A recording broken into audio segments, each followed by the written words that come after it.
At various points in your life, you're going to face a choice to do something genuinely scary, to make a surprising and bold move where the risk of failure is... Yep. It might be putting your first piece of creative work online or starting an ambitious new creative project. It could be reaching out to collaborators or to agents. It might be applying for a new job or even quitting one. It could be something like moving to a new country, even ending a relationship or a creative dream, shedding a part of your identity that you've held on to for a long time. The choice will require courage you're not sure you have. Only in the leap from the lion's head will he prove his worth. The threat of failure will be real. Impossible. Nobody can jump this. And you'll have absolutely no guarantee of success. It's a leap of faith. Oh yeah. I want to talk about leaps of faith today, what they really are, what to do if you're facing one, and why they matter. And this is all based from my lived experience. I've taken many leaps over my lifetime, and I'm committed to leaping more often and with more boldness. But important caveat, I am not here to tell you that you must take that leap that you're thinking about right now. Only you know the answer to that. But I do want to maybe change how you think about leaps of faith in a way that might offer some clarity. Ready?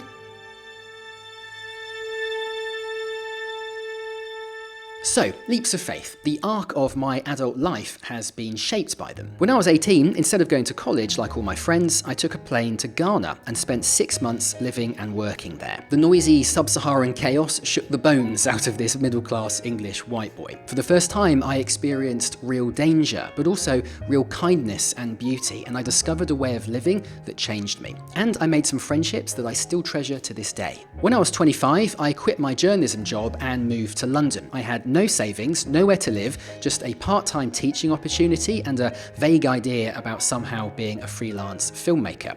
This was 2009, right after the crash. I woke up every day feeling physically sick and sure that I'd made a terrible mistake. But I muddled through. I stumbled in and out of academia, consulting, commercial projects. I said yes to everything. I was broke the whole time, but I don't know, Twitter was good, YouTube was new. If you were online around then, you'll remember there was this, I don't know, hope that things could be better. Fast forward a few more years and I was ready to leave London. All of my friends were getting married and mortgaged while I was persistently single, constantly broke, and no one understood what I was trying to do with my life, least of all me. I needed a change, and so on a cold January morning in 2013, I rocked up in Paris with just one backpack. Again, the first few months were so hard, but this would be the year that I fell in love, and also when I finally had the courage to start making videos on YouTube. Those early films, they were all made in Paris. They were good days. And the last 18 months of my life have been full of terrifying leaps. A big relationship ended. I moved out of London again to a city I'd never even visited before again. And in December, I quit my job again with no backup plan, no idea where the next paycheck will come from. So I've been here on this ledge many times, wondering if I have what it takes to make it across. That drop feels immense, right? If you want to be reminded of just how scary taking a leap feels, then spend a few minutes watching this short documentary. It's called 10 Meter Tower, and honestly, it's one of the best films we published when I was at the New York Times.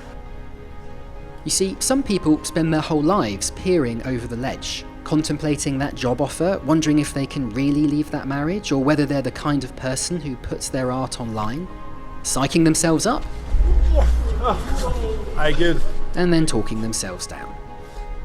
Some people never take a leap of faith at all. However tough or masculine you think you are, it won't help you up here. It definitely gets harder the older you get, or at least the longer you leave it between leaps, that's definitely true. And, as usual, kids have a courage we adults often lack. The thing is, the leap has to seem impossible. For this to be a true leap of faith, there simply must be jeopardy. You must have something to lose. You know, you can't take a leap of faith over a puddle. So if you're ever hoping to feel good or safe about a leap of faith before you take it, or to somehow lower the stakes before you jump, trust me, you'll be standing on that ledge a long time. Take a look at this photograph. It's a famous artwork called Le Saut dans le vide, Leap into the Void by Yves Klein, and it tells us a lot about how to take a leap of faith. Look closely at his posture. Arms flayed wide open, feet up, his neck is craned away from the ground. Our instinct, of course, is to do the opposite, to look down, bring our legs down and our hands forward, anticipating hitting the ground. But this is a leap taken with full commitment and full surrender. You see, there's an art to taking a true leap of faith. The jeopardy must be real, and the leap must be bold. And this, I think, is the key to it all. Take the step, boldly, with commitment and surrender, and in that moment, the secret to leaps of faith will suddenly be revealed.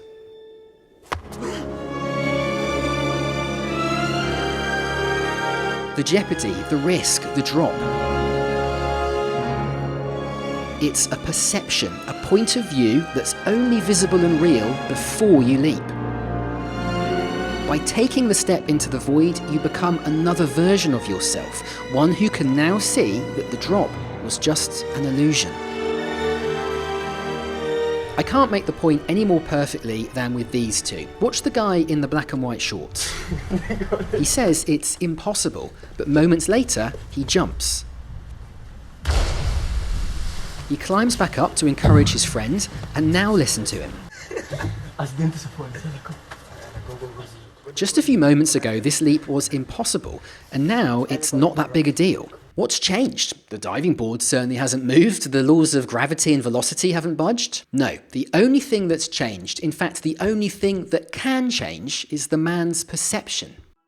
I really want you to understand that these are two different people now. They're the same human entity, sure, but they are two different versions of him, separated by the leap, and they now have two different realities.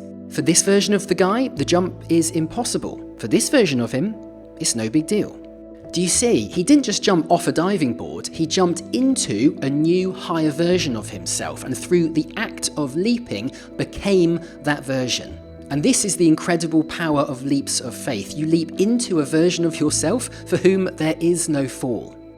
The version of Indy standing here sees a 1,000-foot drop. The version of Indy standing here can see the bridge, and the bridge revealed itself to him the moment he committed to the leap. In this way, the danger, the jeopardy, the threat of failure, it's revealed as an illusion. It's just a matter of perspective. When I moved to Paris in 2013, I wasn't an experienced visual storyteller with a catalogue of great projects behind me who could also speak French.